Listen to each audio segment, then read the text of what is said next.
Hey everyone, and welcome to another edition of Corner Cauldron with me, Buffy, and my brother from another mother, my WT, my co-host with the most, my brother from another mother, Jim Spiller. How you doing, bro? I'm here. He's like, I'm here. I'm here. Oh my Doing goodness. good, doing good. I can't believe how the weeks are flying by. We just flew right through Halloween. We're going to jump on Thanksgiving. Before you know, it's going to be 2026. The hell? Please don't rush it. Don't say anything. I'm not even rushing it. I've been pumping the brakes. Please keep pumping the brakes. This merry-go-round just isn't slowing down. No, absolutely not. Absolutely not. I'm just trying to get myself situated here. Situated, yeah. Well, I turned the YouTube on because we have some people that leave comments in the YouTubes. Okay. Right. And then some that leave comments on the Facebooks. And then I have some that leave comments here. So. Yeah, so unfortunately, for whatever reason, I cannot see any chats. So I'm not ignoring anybody. I welcome anybody that shows up. I try and say hello, but I just can't. I've tried everything. We got the private chat. We got chat comments. Mm-hmm. I don't know what's going on. You know, I just plug things. Hello to those three watchers. Listen to me, 3 watchers. Oh, we got 3 watchers tonight. 3 watchers tonight, and one of them has got to be, I think, is probably, no, Tim. It's Tim on Facebook on YouTube, going, "Hey, everybody's." What is it? Me, you, and Tim. Lucy's on. Lucy's on. Hi, Lucy. Lucy's on. Ever faithful. Hello, Chia. Ever faithful is Lucy. Comes up with good comments every now and again. I love that. Oh, look, Charles Marciano just popped into the chat. Hey, Charles. Charles is in the chat now. Cool. With everyone. So I heard you got, well, you went to your daughter's house for a trick or treat, right? Yeah, it was kind of an impromptu. We usually give out the candy here and everything. So I talked to Lucy and I said, let's go over to Bailey's house. She's having a Halloween party. Let's just go there. But we give out candy. But her mom gave out the candy. We went over there, had a good time. It's just like I said, all you gotta do is invite her one brother, and you get every other brother there. I mean, he's got like 5 other brothers. He's got 3 sisters, so it's like they were all there. Crowd forms instantaneously on Halloween. So we had everybody from Bugsy Malone to who was I don't know if you watched The Incredibles. Yes. Who is the little girl? Who's the older lady with the black frame square glasses? Oh, she was the professor. I can't remember the professor's name, but I know who you're talking about. It was the professor. That's how Bailey was dressed. She was dressed as the. It was freaking hysterical. It was great. She looked great. She had the short dark hair, the glasses. She had the jumpsuit on, the orange and white jumpsuit. Oh man! Because we pulled up. Rachel's in the chat. Hey, Rachel. She's out in the front yard dancing away, and I'm like, "Who is that?" It's like, "Oh, it was Bailey." It was like, it's your daughter, dummy.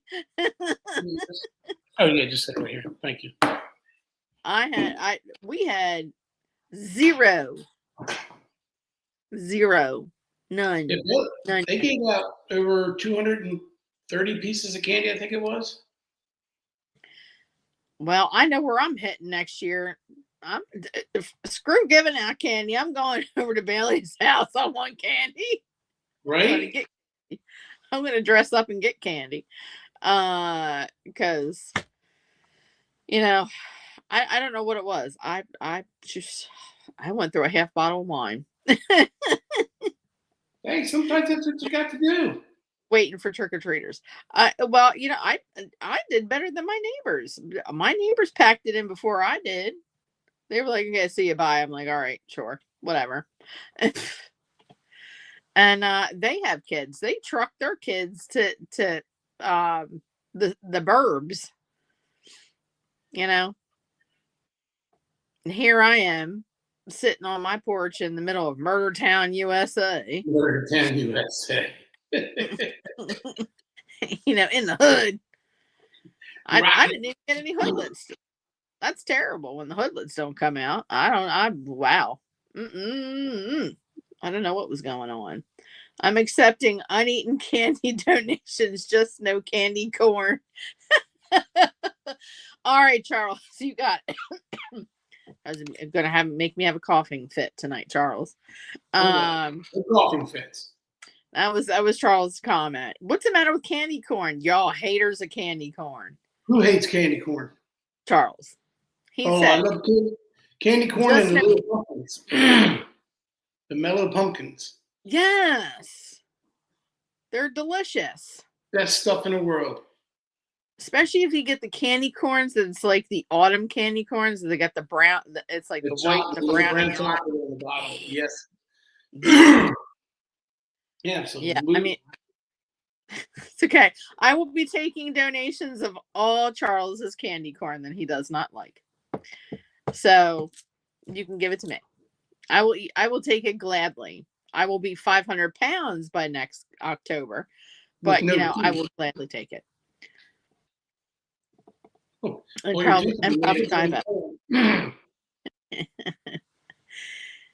Well, see, I keep my candy that if I don't give it away, I keep it.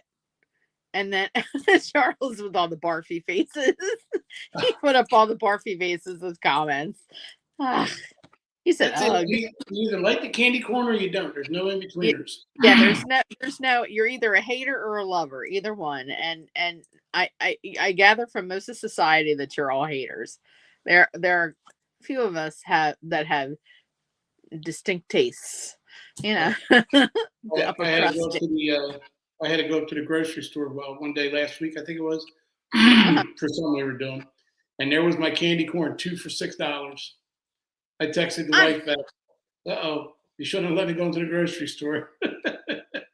Which came in with like 8 bags of candy corn. Now I came home with 2 bags. I put a limit on myself. I could hear Lucy now. Jimmy, what are we going to do with all this? What is this? What are we supposed to do with all this? I know what I'm going to do with it. Nom, nom, nom, nom, nom, nom, nom. See, Lucy, this is why he's all yours. All yours. Yeah, Lucy was automatically enrolled in sainthood. Oh, God. Now, I say, go ahead. She got her sainthood stamp. Yes, she did. She says, yep. Well, you don't have to agree, honey. Real quick with that, yep. Luke's not that quick. Yeah, she was quick with that, yep. I saw it. The words weren't even out of your mouth yet, and she was like, yep. She had preemptively typed the word yep. It was just like, set. But see, I'm smart about my candy. If I don't give or I don't hand out my candy, I take it and I put it in the freezer. And for Christmas, when Christmas cookie time comes around, you don't just get a chocolate chip cookie from me. You get a chocolate Snickers cookie from me. Oh. Yeah. Or you get a Reese's Snickerdoodle from me. Look at that. See? Lucy's like, we eat it. Lucy's like, I can't be bothered with that. We eat it. Right? We eat it. Too much work. I'm just taking off the wrapper and eating candy. He'll be in a sugar coma. You're not kidding, no. God. Sugar coma. Bouncing off the walls. Oh, God. Poor me and Alpha would be going, what the hell is going on with these people? And Charles like, ooh. They call the candy corn stuff and everything, like, it's probably like the dogs are like, that's like human catnip right there. Stand back. Now, do you do the stupid thing where you put it on your teeth and you walk around with a big old smile, candy corn smile? No. I used to do that when the kids were little. I used to do that when the kids were little. Like, ew, mom, you're gross. Ew, nobody likes that. Gross for eating the candy or gross for just being corn mouth? Yeah, pretty much. Pretty much. Right. So we have some interesting topics tonight in our repertoire for the show. We've done the 10-minute gabberdoodles. So we thought we would discuss some of our old episodes that we've had or revisit some of the old episodes we've had. And I'm going to sneak in there every once in a great while with some really creepy folklore. And mind you, let me preface this by saying, while I was doing the research for this old creepy folklore, my Scandinavian families, what is wrong with you people? I mean, really? I mean, I love you. Please don't take this the wrong way. I'm sure that your country is absolutely, your countries are absolutely gorgeous, between Sweden and Norway and Switzerland, what have you. But man, oh man, when I was doing the research for these creepy folklore Right. Stories, 98% of them are from the Nordic countries, like Scandinavia and Sweden, and words I cannot even pronounce. I felt like I was going to throw up when I'm Really? No disrespect to us Swedish people, to the Swedish people out there. Norwegians, Scandinavians, Swiss, the Dutch, Holland, love you guys. Your countries from afar, the pictures I've seen are absolutely beautiful. But damn, what is up with your creepy folklore? Like, can't you have nothing cute and nice? It's folklore, I mean, Norway even has gnomes. You guys don't even have gnomes. You have all the like things that come out of the water and it's called neck or water spirit that is a shapeshifter and wants to eat your face off and drown your babies. What the hell? Yes. Mm-hmm. Sure. Kind of Yep. dark tunnel did you find? I don't know. Apparently I tripped into one of your rabbit holes that you left uncovered. Yeah, apparently you found a deep one. Like of daylight up there and too much of the northern lights, according to Rachel. I found one of your excavated rabbit holes apparently and just like fell in it. Fell. Jeez, that's probably one of the ones I had double rebar preventing anybody from going down it. I skydived into it. Oh. Parachuted in. And away. Yikes and away. Here we go. The whole, Right between the rebar. I'm going to make it. Holy crap. Is there a world of darkness down here? Yes. And me without my flashlight. I felt so alone, bro. I really did.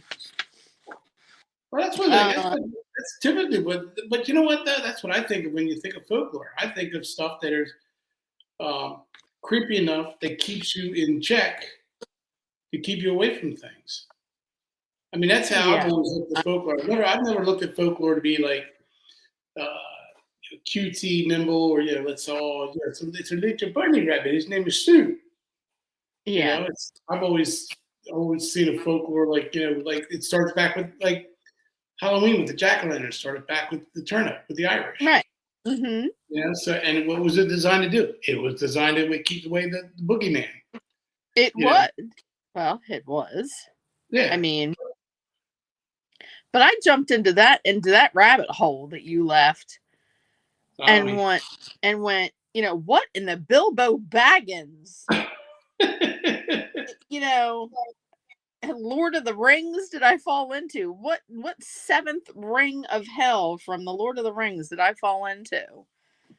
So, if they're a little creepy, yeah, me too.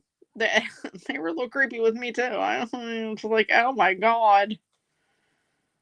You know, just fell into a giant hole. Right? So I'm gonna let you start off tonight. Don't mind my hair, this thing in the back of my head. It just doesn't want to lay down. It's calic. Yeah, my head is one just giant calic. So we're just Jesus. we're rolling with it. So we now in fairness here, we were kind of I was off, wasn't on the same level field there as Buff when we were talking about what we were going to do for the show tonight. So I thought we were doing just like past shows because we Mm-hmm. started, our first show was in, come here, was October 31st of 2020. Yep, 5 years. Can you imagine And 5 years? I thought because we haven't been this close to Halloween with our show coordinating when it started and everything, thought it'd be Mm-hmm. really cool just to kind of like look back, reminisce about what the shows that we had. I have no problems with putting Bilbo Baggins, the creep of Bilbo Baggins, away. If that's what you would like to do. Ooh, Please. I just Um, yeah, and the Hobbit. but our first show we did it on was on gifted children. Yes, We you're right. talked about Children. visions. We talked about their vivid dreams. Mm-hmm. Um, the hours of synchronicity, the hour of the most spiritual hour to wake up. They say is like 3 a.m. is the most Yep. spiritual hour. There's a lot there. Now, one of the zany crews out there that go along with Chuck Wagons used to Mm-hmm. call the 3 o'clock hour the devil's hour. Yeah. I get how he tied that around to loop and hold it, but then if you look into it, it's also the 3 o'clock hour that we talked way back then 5 years ago.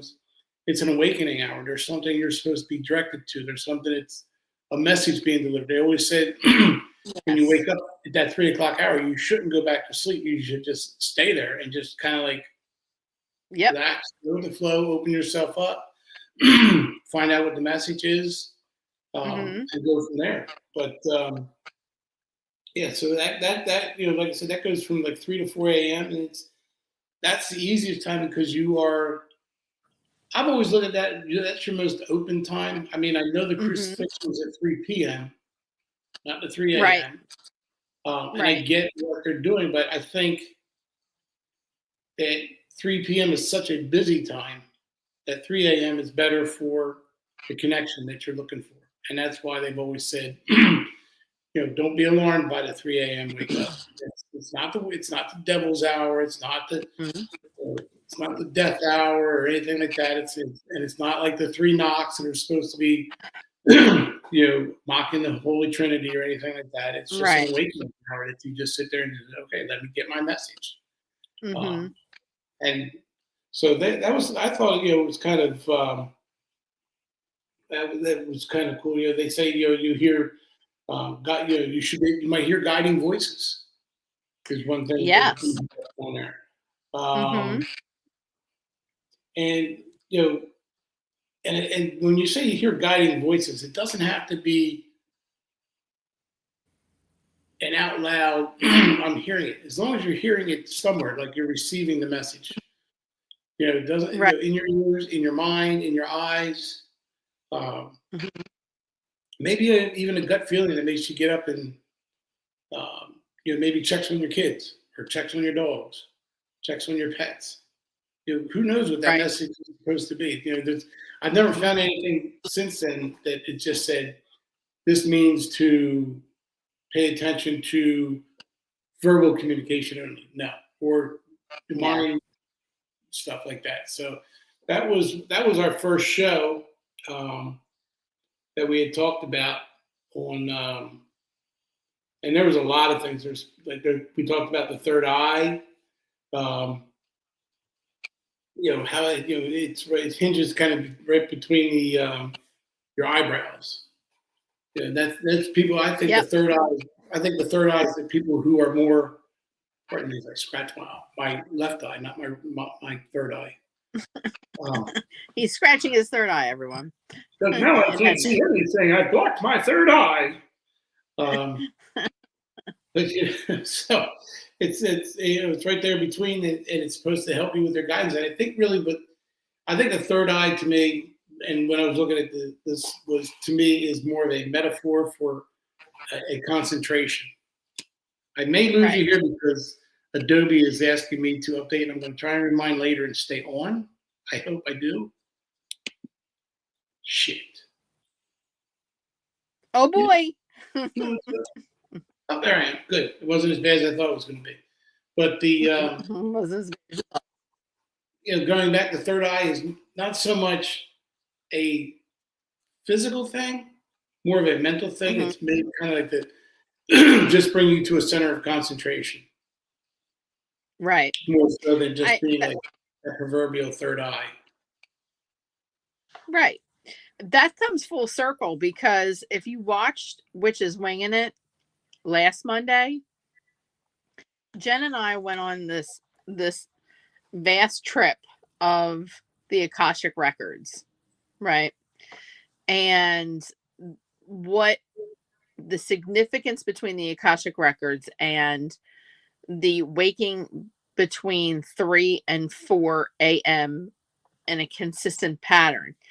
And when we said on our first show, it was about getting messages, and Mhm. that's basically what the Akashic records are stating, is that it could be messages from your higher self, it could be messages from your spirit guides, um it could be messages from the collective, or what they call the one. They could also be getting at that time, even your children, if they keep waking up. We talked about kids waking up at that specific time, is DNA upcoding or upgrading. They can be getting instructions about soul contracts.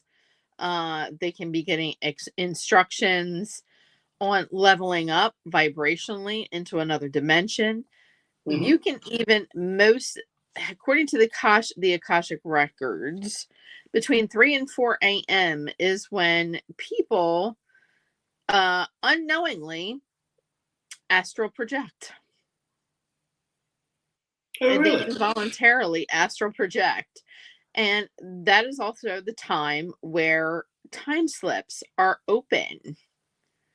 So, just like we were talking about Halloween Town, and in that one episode of Halloween Town where they get on her broom, and they go through wormholes, or they go through time rips Mhm. to get back to the past. This is actually what it is.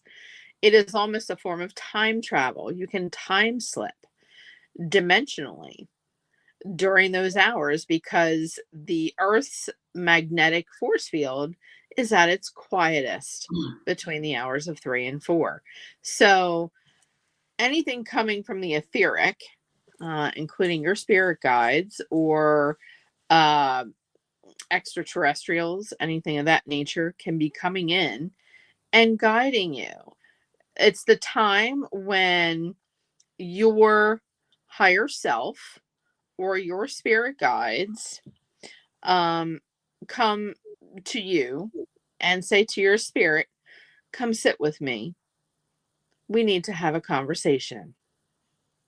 And you could be getting instructions about your past lives, your journey on this plane of existence and this life, and what things are going to happen for you.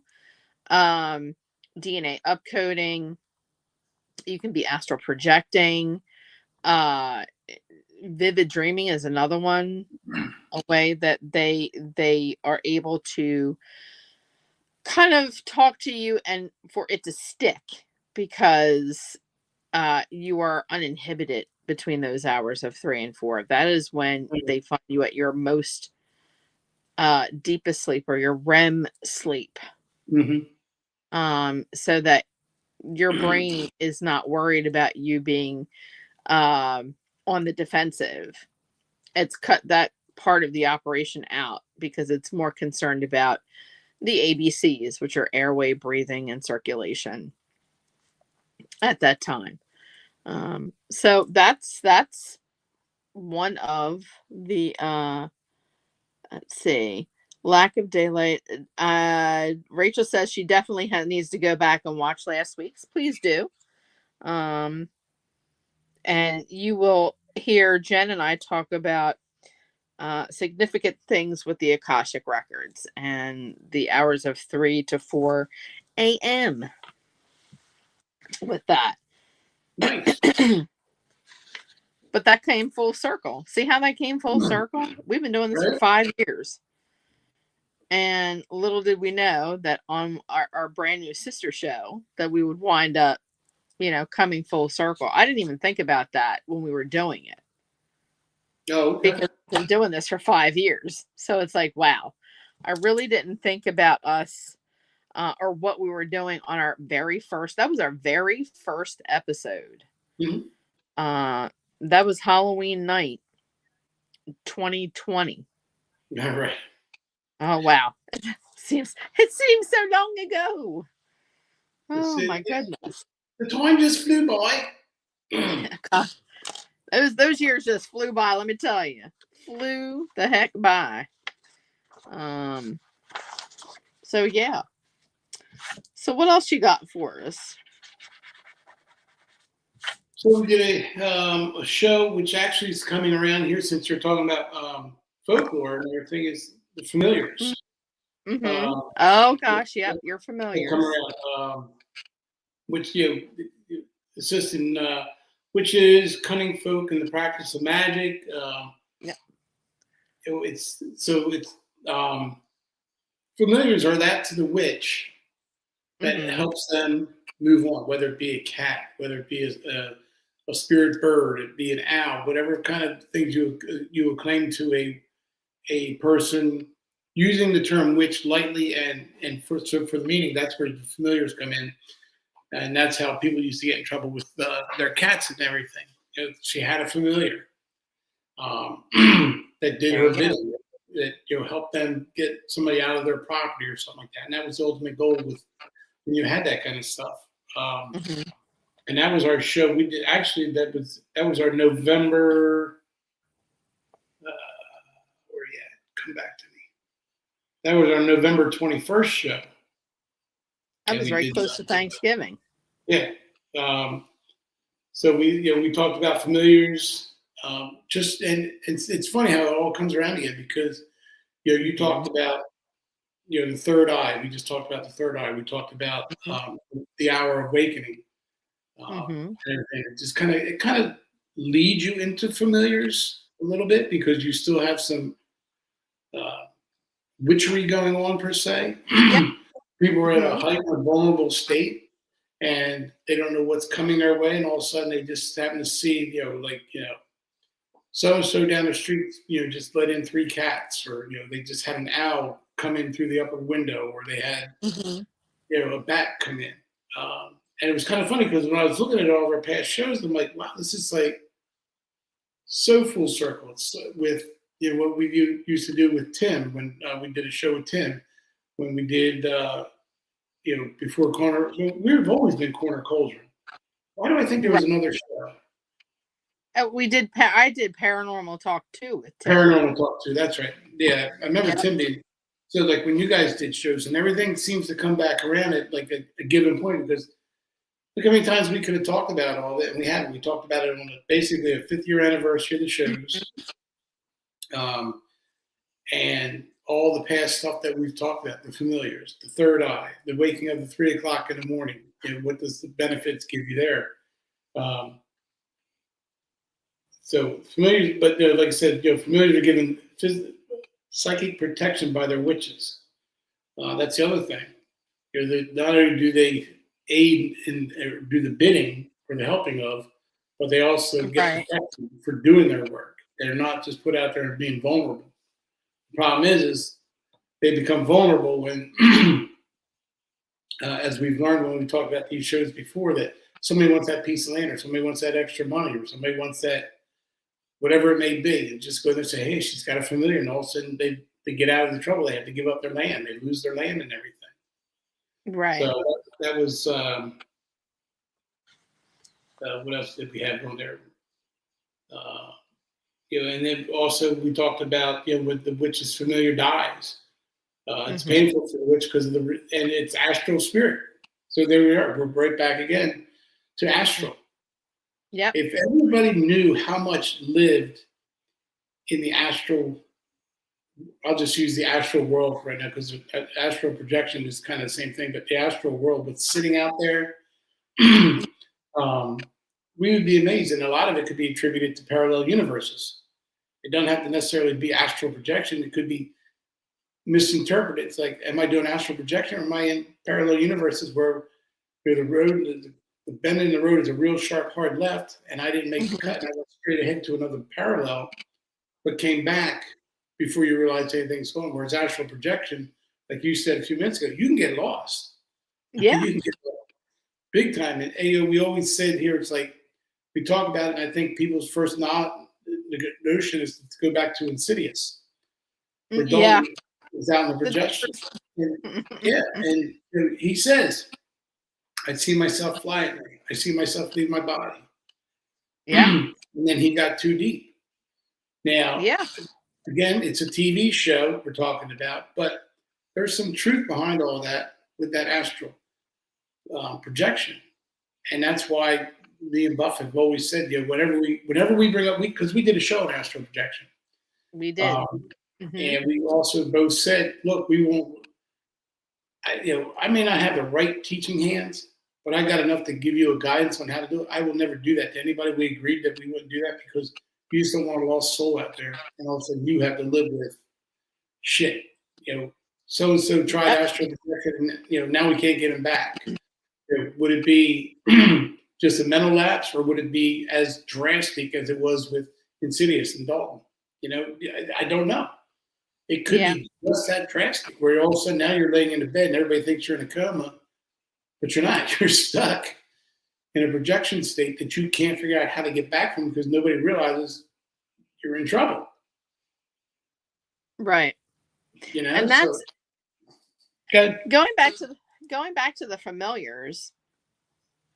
We have still to this day, and I don't know any of our witchy poos that are out in the chat.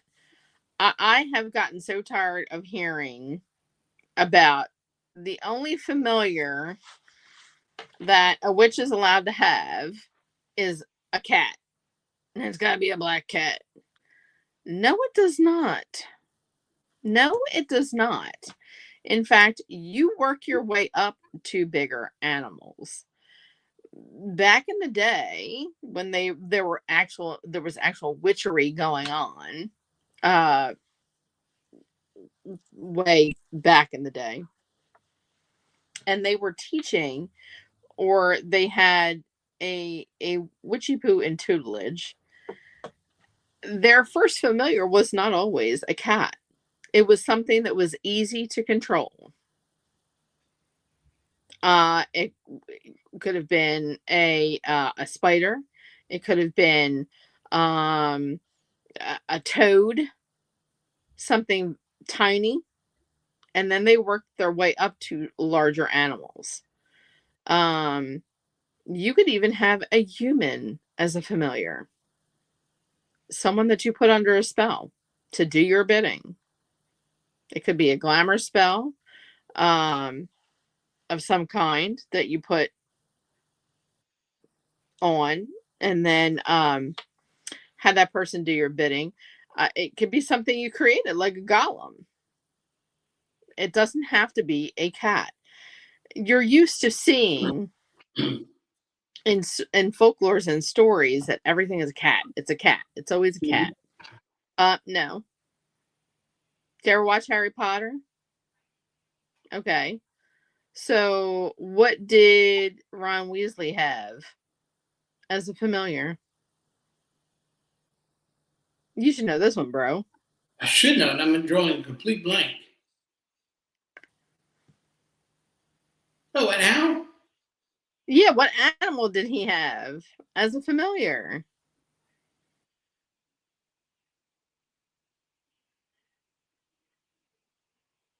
We just watched Harry Potter the other day.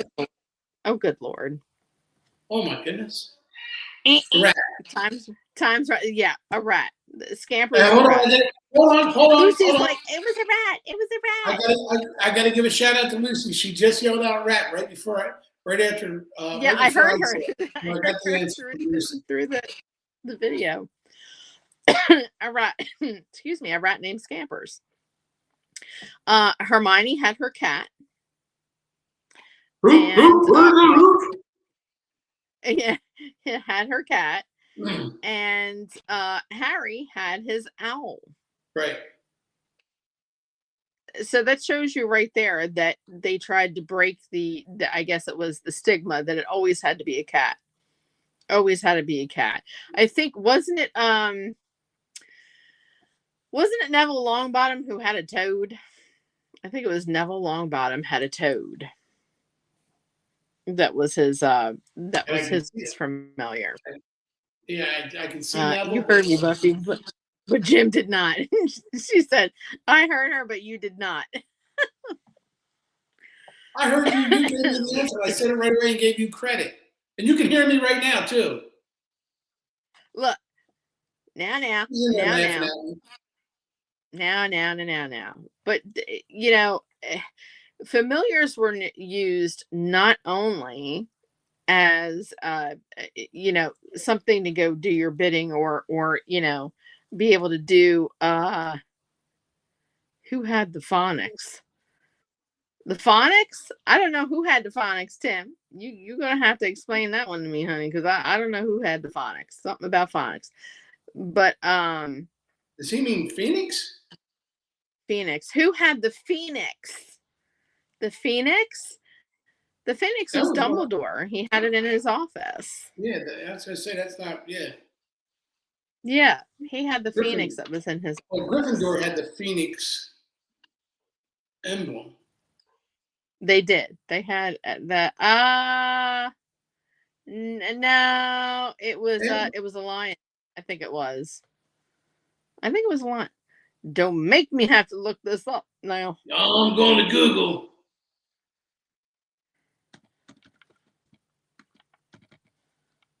It's a race. He was going to get the answer.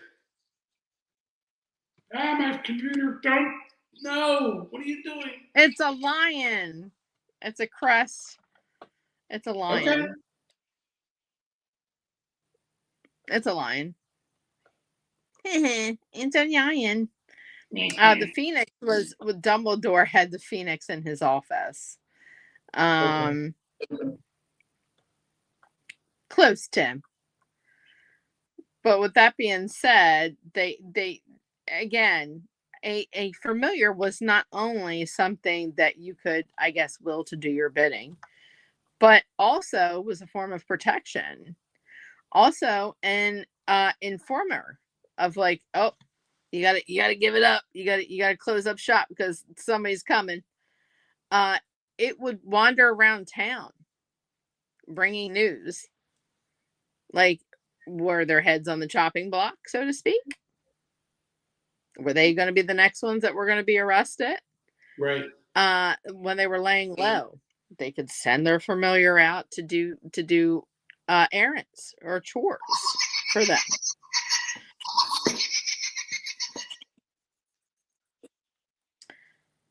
Jim and his phone. I'm sorry, man. I thought I had it. Apparently, I didn't have it on silence. Apparently, you didn't. So that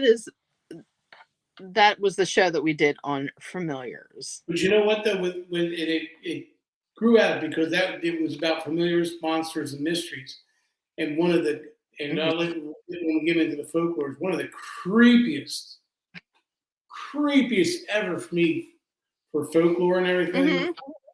Yeah.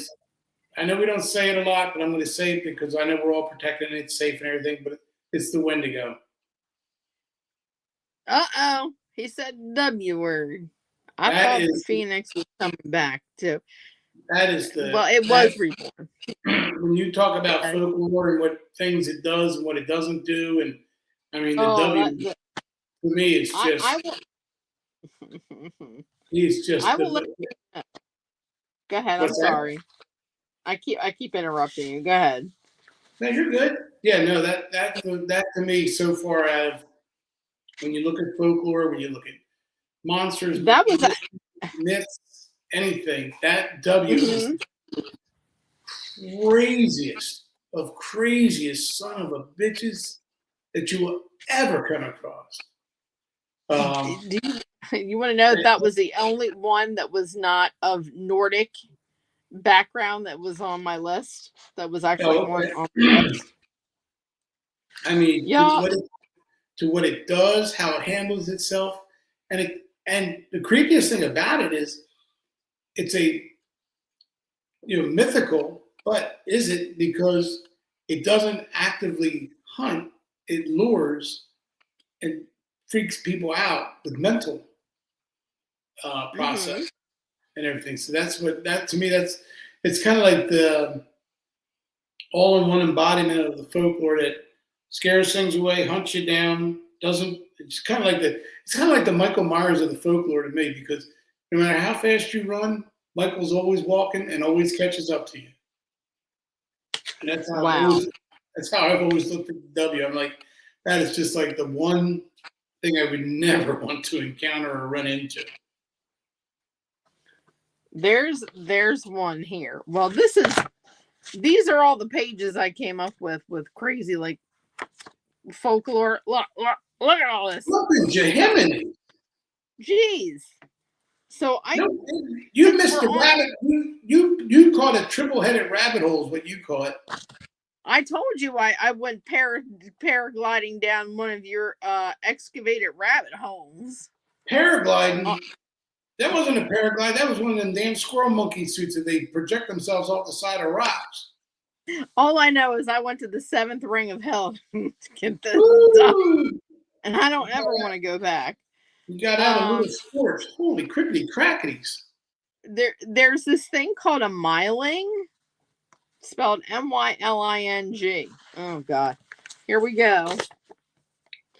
I gotta give a couple of them out because I have plenty to go on to another show. But Okay. and of course, thank you again to the Scandinavian people. I don't know how your children even go to bed. I mean, how do they sleep? I mean, do you tuck them in with one of these nightmares before they go to bed?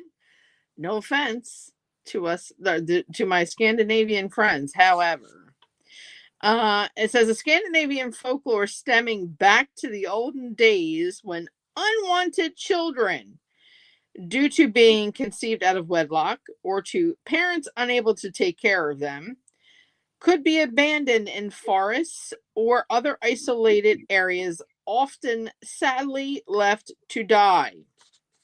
Uh, let's see, who like to create, or children who like to create a ruckus. Bad kids, basically. When you out and you Scandinavian kids, you're bad. You're gonna Myling's gonna come after you. Um, to create a ruckus in order to gain or our attention is nothing strange. However, add that these poor children are souls roaming the land in the hopes of a proper burial, and you've got yourself one dark folklore. It is said that the unbaptized deceased children will look for lone wanderers at night and then jump on their backs. As they do said jumping on backs, they demand to be taken to the graveyard so they can rest on hallowed ground. While they ride upon your back, they grow heavier the closer you get to the graveyard. So heavy, in fact, that they can cause their carrier to sink into the ground.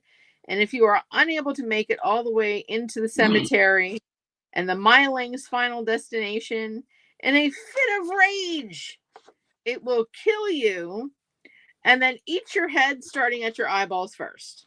Gee, what the hell? Look at this thing. Look at that thing. That's what it looks like. Ugh. That is a Myling. They come from the land of the ice and snow, where the midnight sun and the hot springs flow. Hammer of the gods. Charles, I can always count on you, buddy. I can always count on you. Oh Lord. Yeah, that's just one of many of these Scandinavian. Again, I don't mean to be mean, but your children must go to bed crapping themselves with these kind of stories. They go to bed the most well-behaved children in the world. You ain't a kidding on that. I'm just saying. Looks like a Shoney's big boy. He said it looks like a Shoney's big boy. He said it looked like Bob Evans' big boy or Sherry. Hey Sherry. I can't with you people. Right? Why don't we do this? Since I have so many, you go on with an episode. We'll talk about the episode, and then I'll give you a hammer of one of these multitudes of mystical creep, folklorish creep. So then we we had our Halloween show. We talked about gifted children. There was. Actually, let me click on this one here because why do I have this here? So since we were in Halloween, we also did a Goblet of Knowledge back on Friday the 13th. And that was the day in 1307 French King Philip IV ordered the mass arrest of the Knights Templar in the Kingdom of France. So there's many misnomers as to what Friday the 13th or how it came about. And the most one that I find recognizable is this when the Knights Templar were destroyed, when they were arrested. It was done on that date. There was a town that, also back around that same time frame there. Geez, my brain is just not working right now. Come on. There was a town in Indiana that puts bells on every black cat in the neighborhood to keep them all to keep them safe and everything. In the 1930s and extended into the 40s. They said it was decreed that all black cats in the town would wear a bell around their neck every Friday the 13th. And there can't be more than there'll never be more than 3 Friday the 13th in a calendar year. And the way you can tell, do you know how to tell if you're going to have a Friday the 13th? You can have a calendar year without a Friday the 13th. Do you know how to tell? You know how to tell if you're going to have lay it on me. Lay it on me. The first day of the month is a Sunday. Oh, really?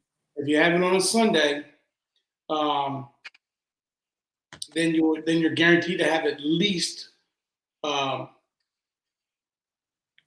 month has to start on a Sunday. So the January 1st, if that's a Sunday, February 1st, if that's a Sunday, there you will have a Black Friday. And there'll never ever be any more than 3 Black Fridays in a calendar year. Wow. Yeah. So that goes along with when you were talking about the black cats and having bells, on around their neck so that, no harm would come to them, or you'd be able to find the black cats. It's sad to say that even in 2025, we have to worry about our black pets, like even black dogs. They'll, it seems to be that All Hallows Eve, Friday the 13th, and Halloween are the worst times to have them either shot, run over by cars, tortured. This still goes on today. And did you know that black cats and black animals, but we're going with cats and dogs. Black cats and black dogs are still the most unadopted animals in shelters, all because they're black. See, I find that bizarre because a black German Shepherd is gorgeous. I Yeah. mean, we've obviously, as you guys know, we got the standard German Shepherd, and I've had a white German Shepherd, but a Mm-hmm. black German Shepherd is absolutely, he's so gorgeous, he's freaking scary looking. Yeah. Yeah. You know, they remind my first thing I see when I see a black German Shepherd is a hellhound. Right. Minus the red eyes, but Right. that's And they, just such a shame. oh, that is a shame. It really, really is. But you know, the In thing fact, with that, Sherry you did stay, something. you stay with that this kind of genre that we're in, the Friday the 13th. So full moons and Friday the 13th. I forgot all about this one. The last Mm-hmm. one was the last time we had a full moon on a Friday the 13th, Uh-huh. October of 2000. The next Wow. Was there for the sure? next projected full moon on a Friday the 13th won't be until August 13th of 2049. Are you kidding me? That's what I have listed down here for. 2049? I mean, I may not see it. Well, shit, my ass ain't gonna see it. You know that. I won't be seeing it either. I don't think We'll half be in of the our friends. celestial clouds up there going, hey, there it is. It's right there. I can see it. Right there, I can say it. Oh, good lord. That is terrible. I don't. Wow. You know what? I think Sherry did something during Halloween, or it was up on the Save the Strays website. I think it was about the mentioning of black cats. I don't know whether it was this year or last year, about poor black cats, and they are just the sweetest. By the way, Save the Strays Schuylkill still has a couple of adoptable black cats if you're in the market. One of them is Hercules, who I fell in love with the last time all of them were together. And I don't know if Voodoo is still available. A beautiful black female when I was there the last time doing tarot readings. And she was just gorgeous, absolutely gorgeous. And I'm sure after hearing this, Rachel will say, Maven needs another sister or brother. It's just like, yeah, I want to remain in my home at Yeah, this point. right. Yeah. So, there is one folklore Okay. that I literally almost called the black anus when I read it the first time. It's black anise, Annis, or anus, I guess, whatever, black anus. Uh, and this is one of the very few that does not come from Scandinavia. Thank goodness. This actually comes from jolly old England.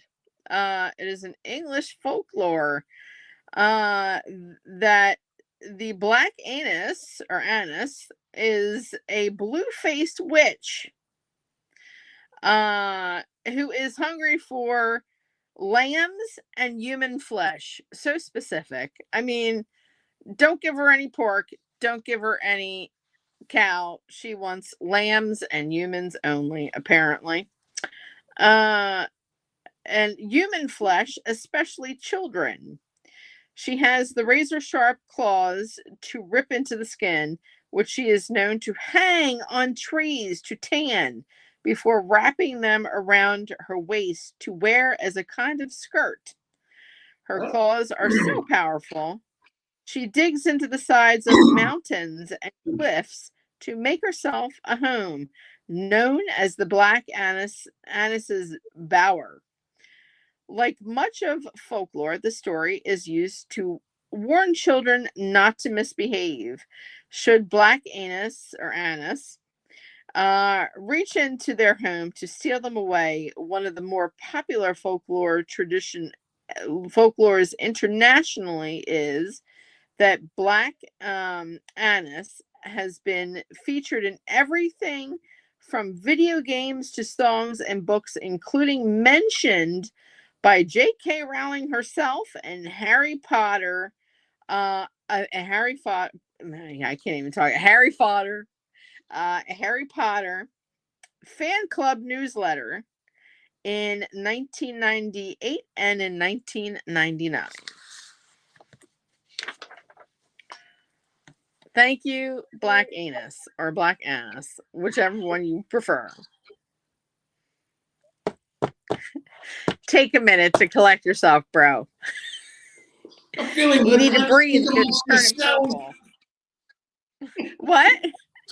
I said, I'm feeling verklempt. Speak amongst yourselves. Oh God, he's actually turning purple. People, I can't. Are you done? Thought Oh you were my gonna die. I goodness. want you to take a deep breath, there, sir. Please take a deep breath. Oh, Oh. yeah. Listen, you think I'm kidding? I went down some very steep slopes for this. Just I saying. know. What do you got? What else you got? Well, let's think. Let's take a look here. We have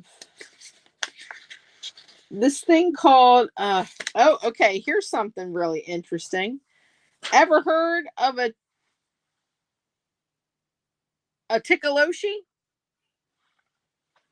Tikaloshi. I dropped I'm gonna papers. use I'll be right. I'm gonna use the word no. Okay. Well,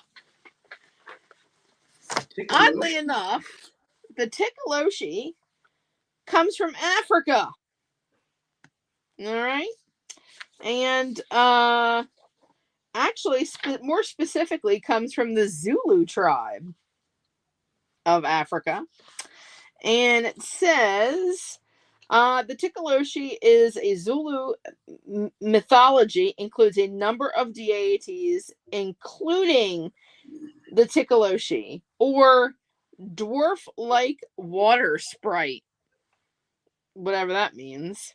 What the hell is It is a dwarf-like water sprite of evil intent. Evil. No. It causes harm by seeking out individuals who already have a tendency or a nature of harming others to persuade them into doing the same to another. A shaman may create such a creature if they have been. I can't even read this. It's so light in here. Let's see. Into doing the same to another, a shaman may create such a creature if they have been offended and aim at seeking revenge. The creature may take on any form and even become invisible by drinking a sip of water. Let's see. If you want to keep the creature away at night, place a brick under the legs of a bed that belongs to you. Only, and I'm going to slaughter this word, please. I hope I don't have any Zulu tribe watching me from satellite that's going to come in. Really? I thought you summoned one. Only a Naanga or witch doctor has the ability to defeat a Tikaloshi. Never heard of it. So basically, if a witch doctor can create one, basically what they're doing is creating a golem out of mud. Or like doing voodoo. Basically, could be creating a gree too. It could be considered a life-size gree, kind of, sort of. Okay, so you said it creates a god? A gree. And what he does is he. Oh, I thought you said he creates a god, a gree. A gree. Yeah. Okay. Gree are, if you're not familiar, people, it looks like a Tikaloshi OC. I have not drank enough alcohol to be reading that. Tikaloshi Soshi, according to Tim. Hey, according to Tim. You will not get any criticism from me. I can't even pronounce the word "the" half the time. So basically, if you're familiar with voodoo, or who do practice voodoo practice mostly. A gree is something that you create, or something that the priest or priestess creates. It can be as small as something like that is a piece of cloth is stuffed with, so it looks like a little ball, Hmm. or it can be as big as life size, and they feed it and they breathe life into it. And its main job is to, with a gree, it can go either way. You can enchant one for love, you can enchant one for protection, or you Ah, can enchant one to be used in evil ways. The okay. practitioner has to feed it and breathe life into it. So that involves cigars and rum, and giving it a heart, which can be a little cloth heart, kind of like doing when we were up at Sherry's place doing the poppets or the voodoo dolls. Some voodoo dolls are given a heart with a little cloth heart inside. It can Oh, be a charm of a heart that goes inside of it. Grees, you have to feed, and you have to continuously feed them. And by feeding them, you usually dip them in rum and let them air dry for a minute, and then you put them in your pocket, or put them someplace inconspicuous, like in a dark spot where nobody can find it. Um, Even with the golems, you have to breathe life into it. So the mm, practitioner has to breathe life into it and give it a mission. Golems usually are more inherently bad than they are good. So this Tikaloshi reminds me of like a mm. gree, or not a gree, a golem, so to speak. I think we did. Yep. Not to talk about it. I think we did a show on the gree. We may have. We may have. I made one for one of our investigations. That's Remember? what I it agreed. was. That's what it was, Buff. You made a gree for a client, Yeah, and you told them that you instructed them how to take care of it and feed it and make sure it was okay, absolutely and it would did. and it would take care of. Certainly did. What was our next show, bro? So our next show we did we did on exorcism. Aha. We talked That was about, always a good kicker. and it's such a, to me, and it's, we talked about it when we did the show originally, because that one we did in November 28th of Mm-hmm. 2020. Um, Man, we were honking along in 2020. We did a bunch of We shows. certainly were. Um, but like the exorcism to me is, even today, as much as I try and study on it and try and learn about it, it's still not clear, Mm-hmm. because how quickly you invoke and can say, in God we trust.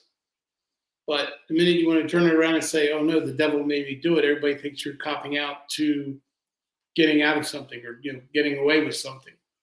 Um, so to me, the exorcism is, there's a lot to it. There's the obsession, the oppression, the possession. Depending on who you talk to, there could be three, maybe four different stages of an exorcism that Right. leads to possession. Um, I guess, and it all comes down to uh, a lot of the victim and what they're thinking or doing at the time, and then what's read by the people. Because the minute you say exorcism, I mean, the first two names that come to mind are Ed and Lorraine Warren. Um, Absolutely. they did a lot of good work on things, and Ed with his uh, auto pen and that kind of stuff going on in the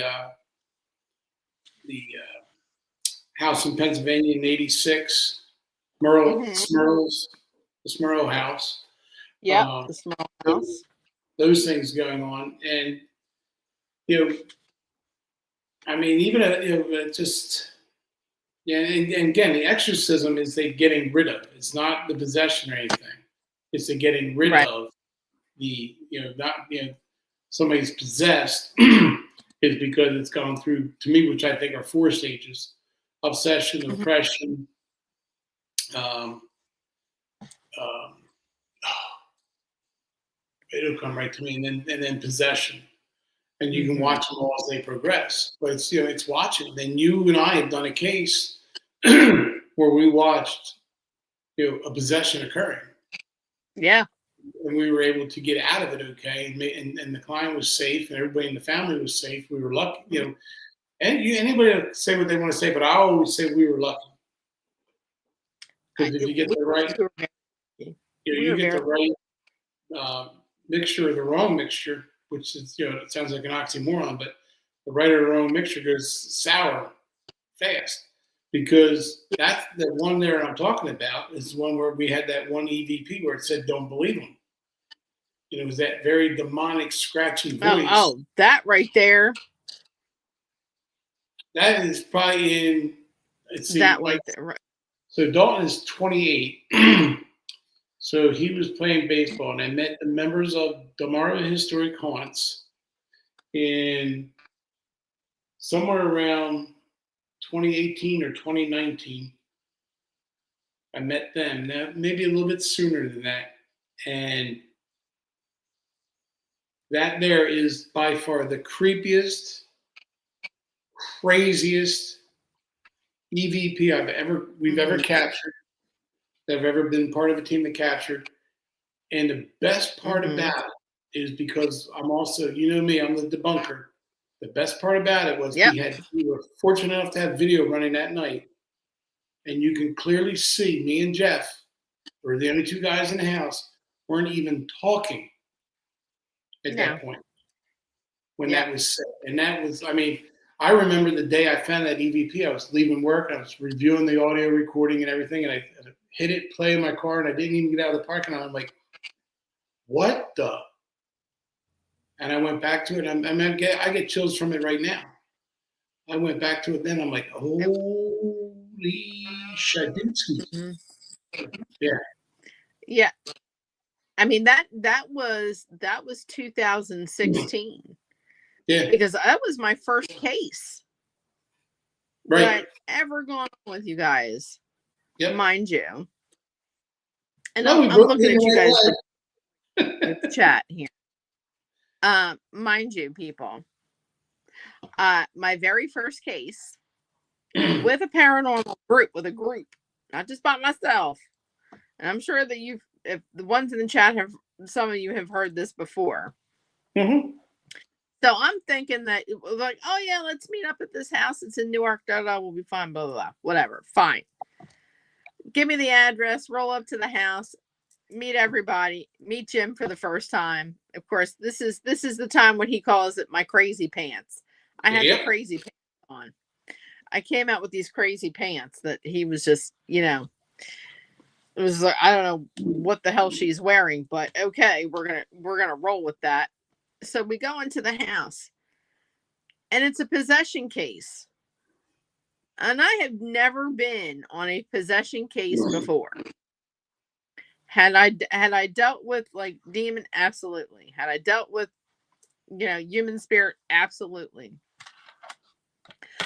I will tell you that it took all four of us to hold her down in the middle of the living room. No, she was a teenager at the time, right? All this is going on. I thought poor Jeff was just going to give up at one point. His arms were shaking. hmm And then she grabbed Yvonne's stole, and the stole went flying in one direction. She broke a pair of rosary beads. She broke two pairs of rosary beads. She broke one of Yvonne's, and then she broke the one that her mother gave her. Yep. And she had broken the necklace that we had given her. And we get all said and done, right? It was done. It was completed. Nobody got hurt. Everybody was fine. I get out to the car, And these guys are all out by the car talking and cackling away. I'm catching my breath by my car going, someone explain to me what the was that? Yeah. What the hell was that? Because whatever that was in that house, that's not normal. I don't know what it was. Not normal. Okay. All I know is that wasn't normal, and somebody owes me a beer because I was not prepared for that type of shit that went on that night. And little did I know it would escalate and we would be into bigger piles of said cockadoodies. Right.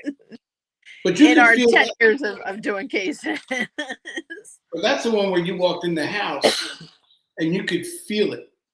Yeah.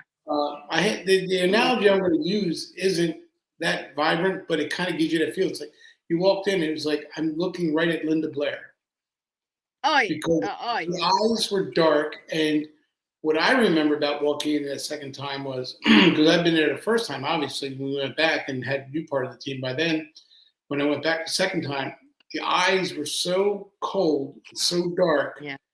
That what I later understood when I sat back and I kind of diagnosed everything was it was looking for that weak one walking through the door Yeah. that could use it against us. Yeah. And thank God that night none of us were. Yeah. That night we were, we all. I mean, I will say, I sucked it up. I looked there and I looked over at the client. And I'm like, you gotta be kidding me. But Yeah. we all kept it at bay and just went to doing what we do. Yeah. So whenever I talk about exorcism, like I said, we talked about it. We did the exorcism. We did a 2-part show. Yeah. On exorcism because there's just so much there to cover. It's just like it's something I never want anybody to experience. But the experience itself leaves you marked, leaves you a little ding. Yeah. Because every once in a blue moon, I'll hear that EVP come through, and it's just one of the. Like I said, I will be the first one to say too. Could that EVP be an anomaly that we caught off of somebody's TV set in another house that was just everything was just right that could feed it? Okay, but I'm going to say no. We got an actual EVP from that inside that house on that night in that case. But I'm not going to be that one that goes nope, absolutely 100%. Period. End of discussion. You know what I mean? You got to leave that you got to leave that little bit of room. Yeah. It could be, but even though like I said, when we played it for the group and everything, everybody heard the same thing and everybody reacted, and you get a cold chill from listening to it. I mean, it's not. I will say it is not a pleasant EVP to listen to. It is not, and it is loud and it is clear. It is one of the clearest EVPs and the loudest EVP that we got. Yes. I would want to say that we got. My thing is that how come every time we did an exorcism, something this witchy poo here winds up either getting launched at or getting like grabbed.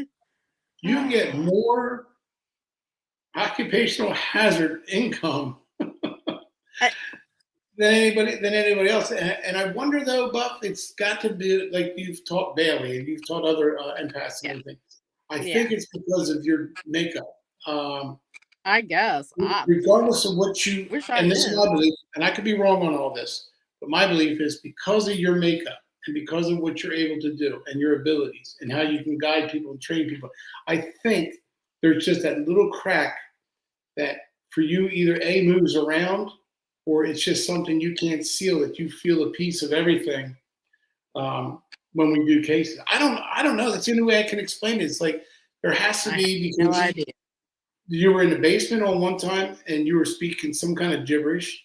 Oh, that's the time that I got possessed. Was that the first time?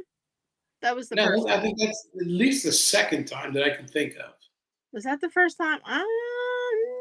That was That the was first. That was the that first. was that was the that was the first time I got possessed.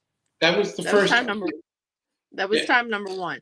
That Yeah. was with the little girl where I got yelled at. The story goes, if this is the first time you're hearing this, what is the first rule we learn as a team that does exorcisms and all that good stuff is that we do not provoke the No. said demon.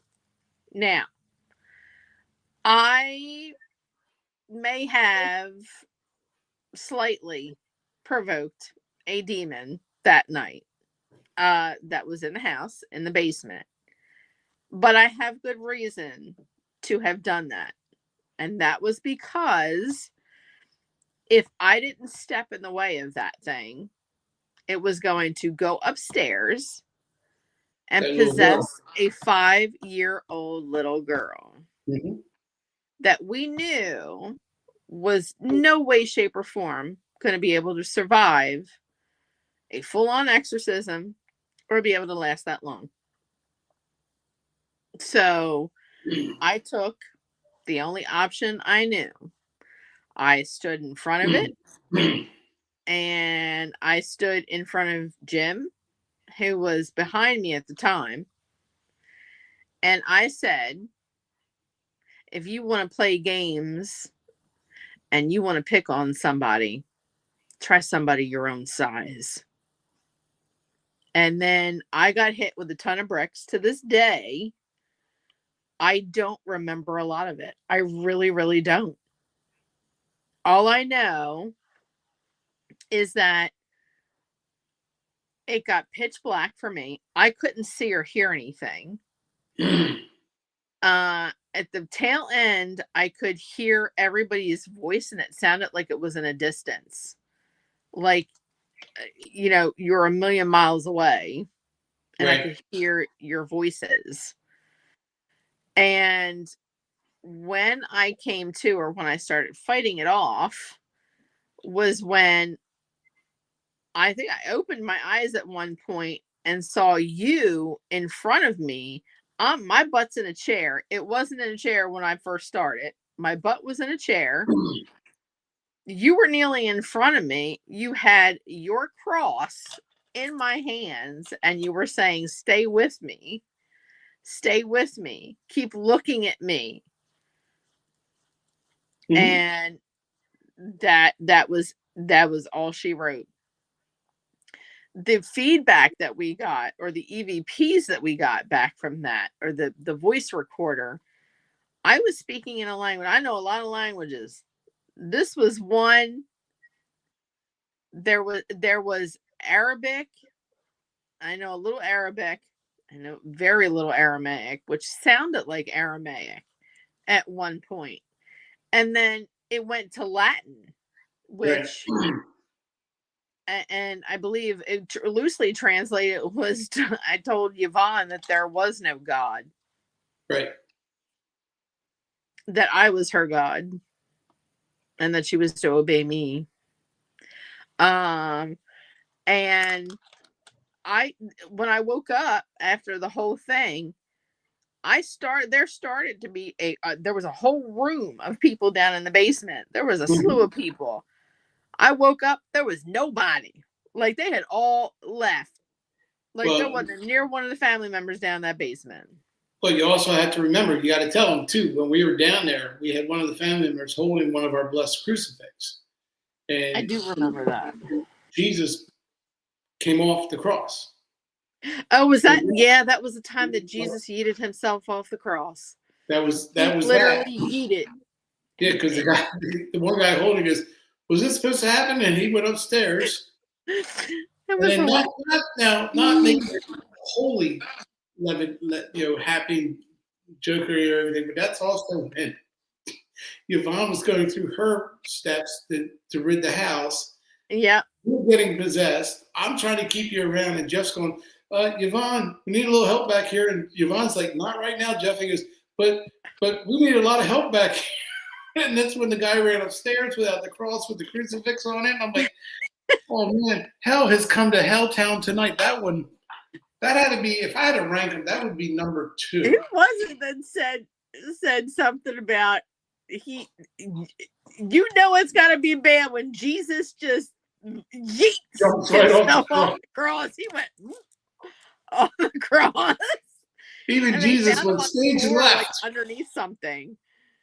Yeah, Jesus pulled a snaggletooth. Sticks and Jesus pulled stage a of snaggle. radius. Yes, he did. He pulled the snagglepuss, man. He no, man. He goes, I don't know what you people are doing down here. Yeah. Then But yeah, then we went to a house in PA where we had to take our shoes off. Remember that house? but that's where I saw my first black mass. Yes. Remember, the portal was in the living room. It was in the living room. And you had the nanny upstairs taking care of the baby. I'm changing the battery. And I turned around and there was just this massive black mass. Yeah. And it was going from right to left and it was going to the baby's room. And that's when I came in and said, guys, a little bit of problem upstairs. Yeah. That's when you turned to me and you asked me if that was supposed to happen. Is that supposed to happen? And I'm like, no. Right? I'm just like, what the holy crackities? And here we are slipping in socks all over the floor because the floors were like wood. Yunka donkeys. That's the night that her husband decided that he was going to launch himself over the bed and try and choke me. Yes. Yep. We were in the son's room. Yeah, and we got rid of it when we felt the wings of Michael. Yeah, that was kind of scary. I was like, I did nothing. And then somebody said, you're looking right at Buffy. What are you feeling right now? He said, like, I want to strangle her. And he launches himself from one side of the bed to the other. And I didn't have time to move because I was on the floor. I was like, okay, this is how we're going tonight. Okay. Right. Medium gets choked to death in PA. News story at 6. This is how it's going to happen. Exorcism at 6 p.m. Tune in. Then the last exorcism we had, we just did like about a year ago. Was in Middleton. Is that the one where you got your the little Italian family? Look, his face got real big. People look. Yes. Oh, that one. That was bad. That was bad. That took us over 3 hours. I actually thought that we were going to encounter law enforcement in a bad way. Yeah, pretty much. Because that was not going anywhere good. Nope. That was not going to. And when the client locked themselves in the bathroom and you were trying to get in, I thought, just put the handcuffs on them now. Yep. Then she came out of the bathroom, and let me tell you, people, the one who was possessed, this big, like tinier than my pinky, and short, like not even 5 foot, and strength beyond. Oh my God! And we were on the 4th floor. This house had 4 floors, and the railing, when you look down, all you saw was tile on the 1st floor and a chandelier. That was it. Yep. This little son of a gun had the nerve and I'm a big girl. If you've seen me in person, you know my ass is a chunky girl. I like to eat. I'm a chunky girl. This girl will never be skinny. This girl has got some heft. This little SOB, 4 foot nothing, weighing maybe 110 pounds or 120 pounds soaking wet.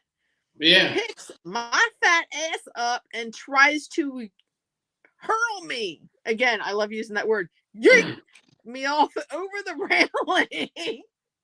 And I'm holding on to the railing and I'm like, Jim, we have a problem. Jim, we got a problem. Jim, we got a problem. Hey, Jim, bro. I know. I'm like literally going like this over the railing. That was horrible. That was horrible.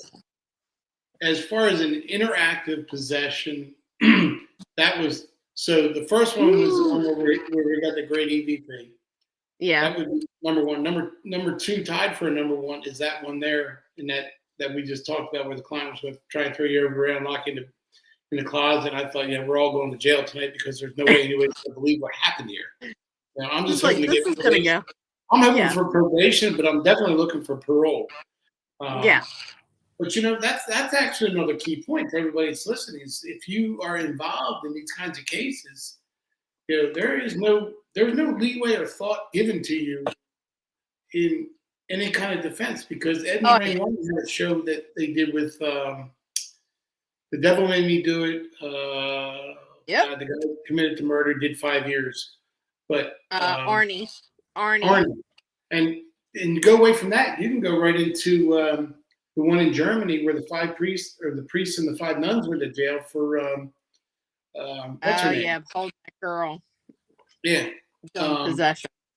Yeah, so there's no, even though it says "In God We Trust" on the background, there's nothing beyond that they trust in, and there's no way to go into court that I can see that you can say, no, this is what we see, because there's nobody that's going to sit there and go, I'm not going to be part of the whack job. It's there. I believe it's true. You do the best you can to debunk things. You do the best you can for the client to say, is it this? Is it that? One of the biggest, it's going to sound so bad, but it's not a problem. But one of the things is science. Yeah. We're asking you to believe not all science, but yet science wants to not believe everything, but yet be able to prove everything or disprove something. And it can't. And I think, regardless of how you sit and think, either on science or belief or non-belief, whatever, there is a sliver. So when I was doing investigations in forensics, I took a class and I thought it was very unique, and I think it matches up to this point. Mm-hmm. Every tool you can point at something to try and resolve it, but you'll never get that 100%. There's that 1% that can be the nail in the coffin, or it can be the freedom call. Oh, and absolutely. That's in everything. That 1% is in everything. And when it goes to what we're talking about here, whether it be folklore, whether it be the W, whether it be exorcism, possession, whatever it may be, that that 1% isn't even there for that. That's like 100%. Nope, no, that stuff doesn't exist. End of story. Mm-hmm. But yet you want to turn around and, so if you want to say that doesn't exist, you can't have both sides of the coin because the church just teaches one side of the coin, then tell me one thing. How do women have children? Yeah. If you want to tell me that nothing else is anything, that there is no belief that this can't happen, that can't, how do women have children? Yeah. I remember one time me and Luce, God bless her, we were trying to get pregnant, and we were blessed with Darby and Dalton, and then Bailey we were blessed with. But somebody said something to me that sticks to me this day. He goes, they said to me, you're not looking for a miracle, you're just looking to get pregnant. I'm like, do you not understand what the pregnancy is? Yeah. If you can believe in that conception there of the miracle of a pregnancy, then why is it so hard to believe in possession?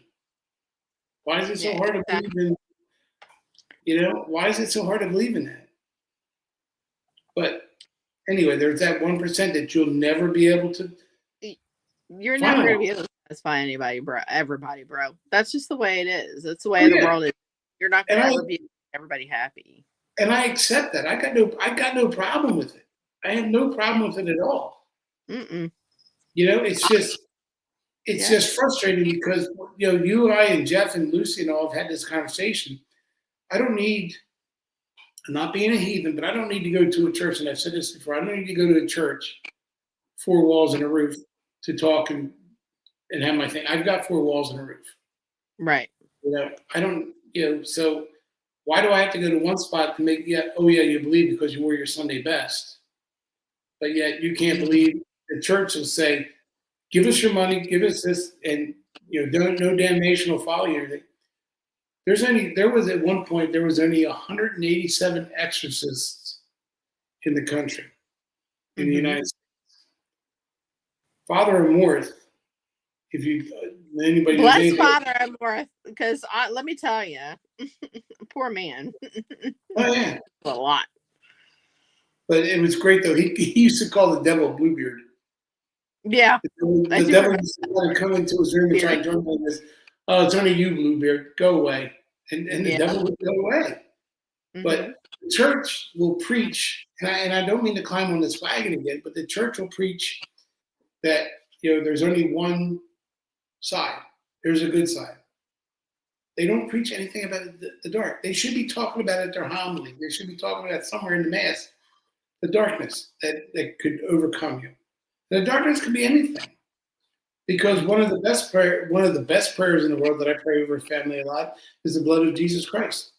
And that prayer, if you ever read it and look at it, it protects finances, homes, roofs, all the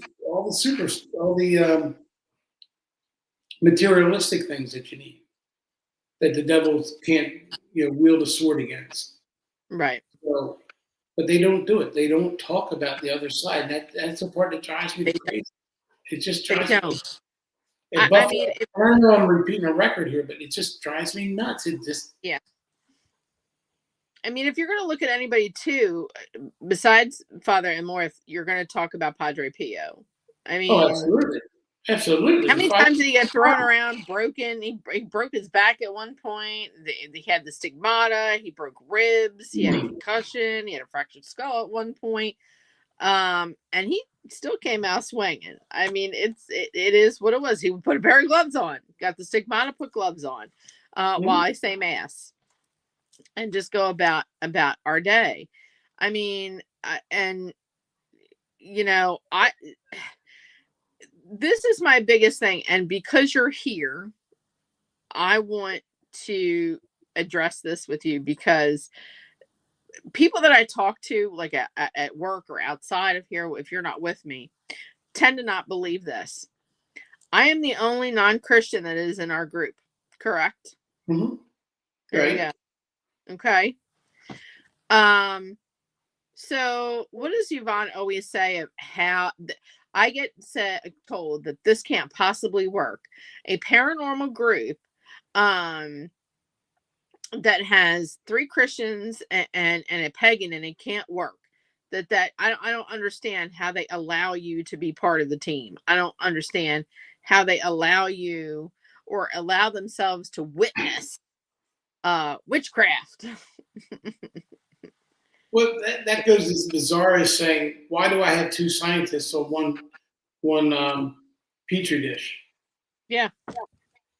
You shouldn't. No, you can't have a 3rd scientist on your petri dish, because then it goes again. What? No, I want the feedback. I want the challenge. I want somebody saying, "Hey, dumbass, it's not a possession," or "Hey, dumbass, it's not this, it's that." That's because the one thing that I do like about what we do is I'm not here to try and prove it to you. There you go. I'm here to provide you with information. Yep. Make your own assessment. If you don't want to believe me, that's fine. Yep. It's not that I don't care, but that's fine. All it does is either reaffirm what I already knew, or it gives me more to go look at. I'd be the first to say, and I've said it many, many times, I don't have Casper in the basement. I can't test my REM pod. I can't test my EMF. I can't test my torch test. Yep. I just go and I'll give you this information, and if you want to believe it, if you want to say I'm nuts, I'm good with it. But to somebody that you can't be a team of all one belief and expect it to work. You have to have people who of different backgrounds, different beliefs, different practice within the beliefs that make a team work. Mm-hmm. I mean, Yep. there's been times where we've all four of us have looked at each other and go, "Ah, bullshit," or Yeah. "Oh, okay," or one of us goes, "Guys, here's what I saw and here's what I think happened." Yes. And we're not, and the three of us, or the two of us, or the one of us might say, "All right, yeah, I can see what you're talking about, but it just wasn't enough for me tonight," or "Yeah, it was more than enough that I needed." Hmm. So it's just, it's just, it's being open. It's being open and just listening to other people. Right. And I think it's like Yvonne says, is that as long as it goes towards the white light, Right. that it works. It works that, uh they let they have always my other team members have always allowed me to do what I do, to be part of the team and to be able to help in any way that I could.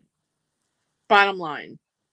Um, they've never once discouraged me from doing something ever. Uh, we all listen to each other. And on top of it, you're forgetting this girl here, for the first 19 years of her life, grew up Roman Catholic, went to every mass, went to every holy day of obligation. So just because I am a different spiritual practice right now does not mean that I've forgotten those prayers, Yeah. that I have forgotten how to hold a cross or help someone who is in need hold a set of rosaries. If it is going to make them, give them comfort and make them feel um, empowered in some kind of way, I'm going to do it. Uh, Mm-hmm. I've squirted holy water on someone multiple times, and these guys have all participated in casting a circle with me and holding candles. Bro likes to be south all the time. I don't know what it is about you in south. You just like to be south all the time. I've never paid attention to it. Can I be south? Sure. And as soon as I say, Oh, you're all like, you and Jeff are like, north that way. North yeah. that way. Okay. Because I'm directionally challenged. Go figure, of which that is directionally challenged. Uh, and it, and to not accept someone's prayers for me, I'm not a heathen or hedonistic. I don't want to say that. I'm not a. That's the wrong term. Um, I don't want to say that I am not willing to accept prayer. I don't care if somebody decides that if someone sits there and says, "Well, I'm going to pray for you," sure do. Go ahead. Please, I'll accept it in any way, shape, or form. I'm going to pray for you. Many cases we've been on. I'm going to pray for you. Okay, thank you. Mm-hmm. The last case we did, they were right off the boat Italian Roman Catholics. The nonna, their mom, the nonna, I called her nonna because she was so tiny. I had to bend down. She kissed my face and said, "God bless." And I was like, reminds me of my nonna. Okay. Made me feel bad just by looking at her with those eyes. Um, you know, but it works. You have to be willing to accept other options other than your spiritual practice. And Yeah. how many times have we gone in a case and I've stood in front of you? Yeah. Other than Yvonne, I'm the only one that can see it. So I'm the first line of defense while Yvonne's doing her shtick with her exorcisms. She can't be bothered by looking for it. Right. She's in intense mode. Mm-hmm. I'm the one that's protecting everybody. So if I stand in front of Jim, the first thing he goes is, "Oh, okay, here we go." And he's done for me. He But stood in front of me. Yeah. The best way to put what you're saying, it just kind of came to me to think of, is a calculator. I Yeah. can do standard, I can do scientific calculator, I can do various things. It doesn't matter how you come up with the answer, if there is an answer. No right way or wrong way is the right way or the wrong way. All it does is just present what we know and go from there. Right. You know, I mean, it's. I love this topic. I love getting into it, but sometimes it just drives me so nuts when, um, Yeah. and like I said, it's.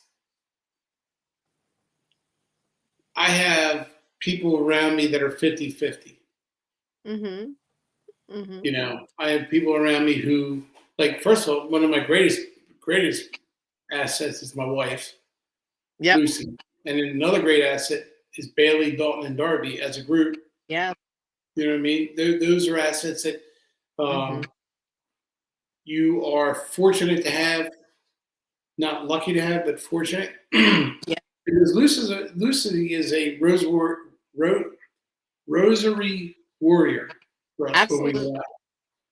You know Absolutely. what I mean? And Bailey is just blessed with things, and then Darby and Dalton are just like, okay, they don't have one way or the other on it. They don't.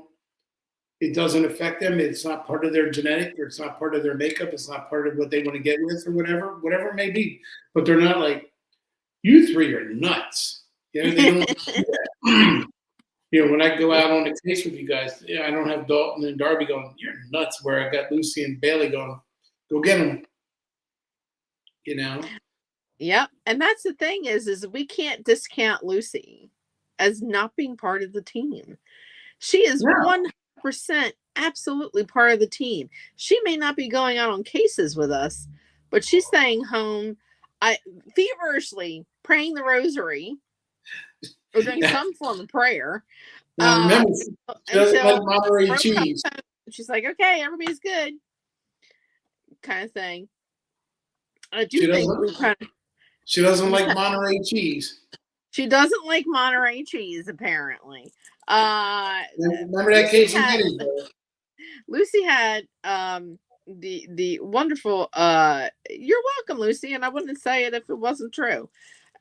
And Bailey is the same way. Bailey was fortunate enough to get a couple ride-alongs with us as far as, being on the team and learning about her gifts and stretching her abilities to see how far she could go in a safe setting, mind you. Not no possession cases or anything like that at all, because that's just, we didn't want that to happen. But when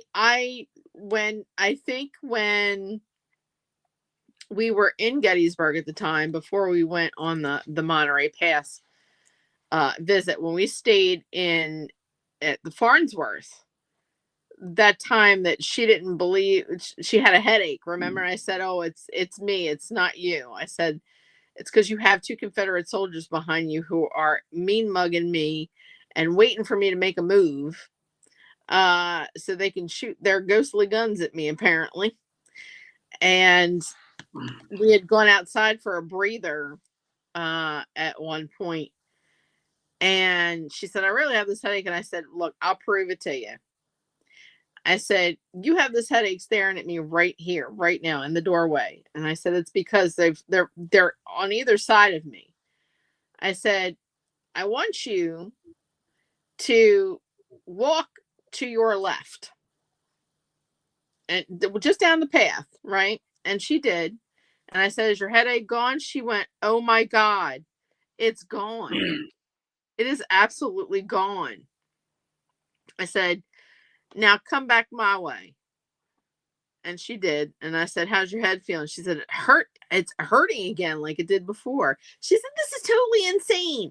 I can't believe this. This is totally insane. I said, I told you. Nobody wants to believe it. I told you. But then she saw the real action when we went to the Monterey Park Pass.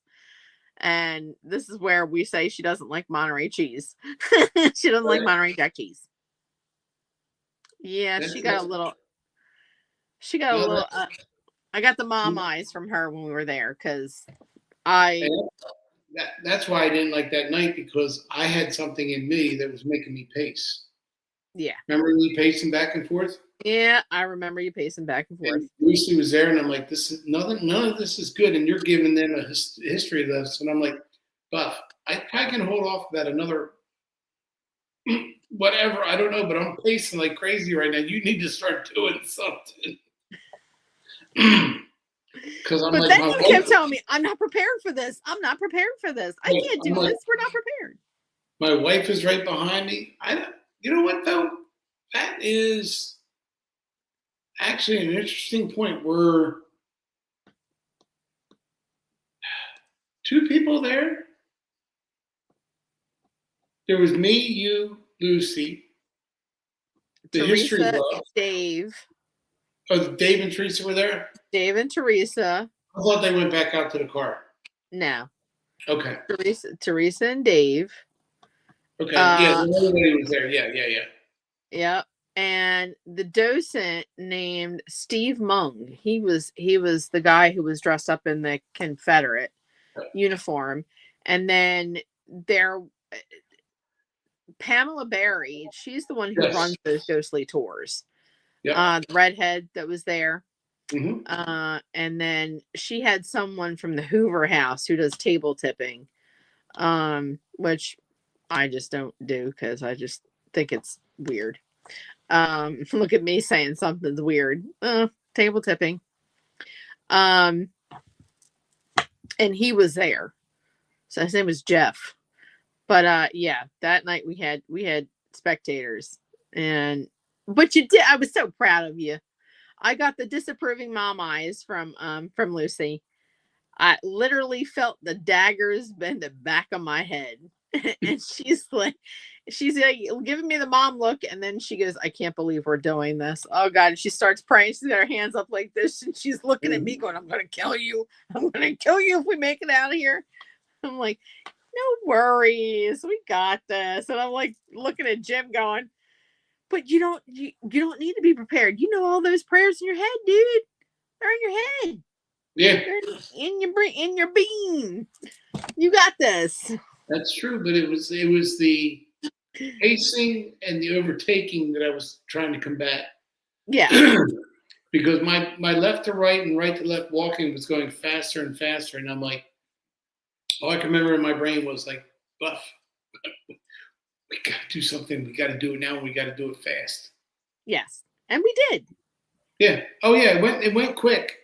It went quick, but it was just that I always care about every one of my team members. I always care about anybody that's there with us. But when I throw my wife in the background of everything, like, you got this, honey, you have to stay over here, right there. Don't move in the chair. Don't move. Please. Don't move. Like, whatever you do, just pray. Don't move. Just pray. And you know what, though? That night, part of her blessing was finding the picture of that girl that stopped. Absolutely. That war, and that the history buff didn't even know was there. He was there the whole time, and he was part of the museum, and he didn't even know it was there. I'm like, give my wife your paycheck, bitch. And another blessing was that Lucy didn't kill anyone. We all made it home alive. Thank you, Lucy, for not killing any of us that night.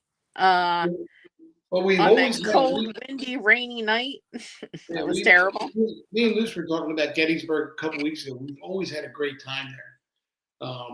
We're looking forward to trying getting back there. And we want to get up with you and go. But like I said, it's on our bucket list. We got things in front of the bucket list that we're trying to get through, but we're looking forward to going back to Gettysburg and just having another long weekend there. It's a cool little town. It is.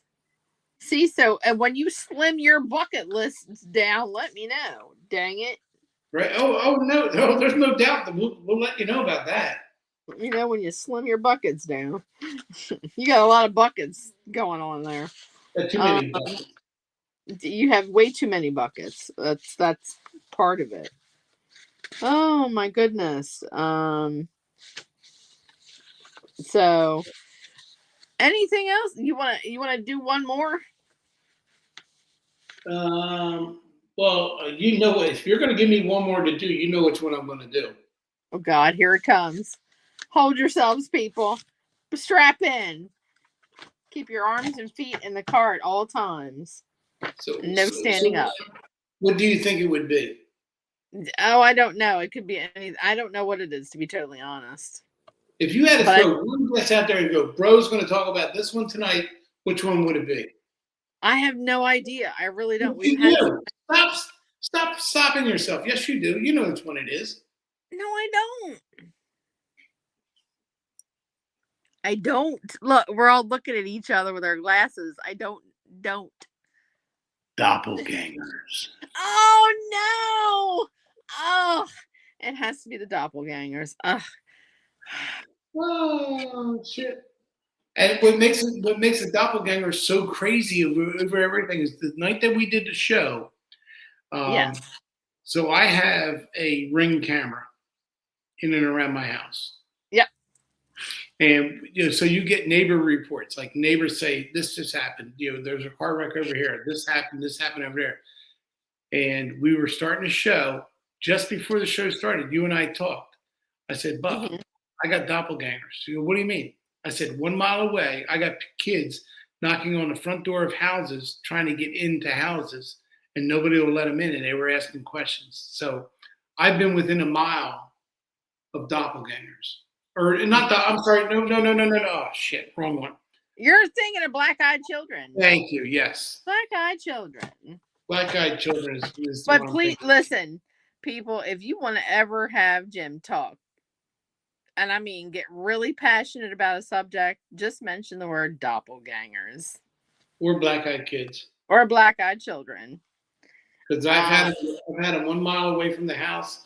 And I remember you and I were talking, and I'm giving you all the facts. I'm like, because you were verified it for me.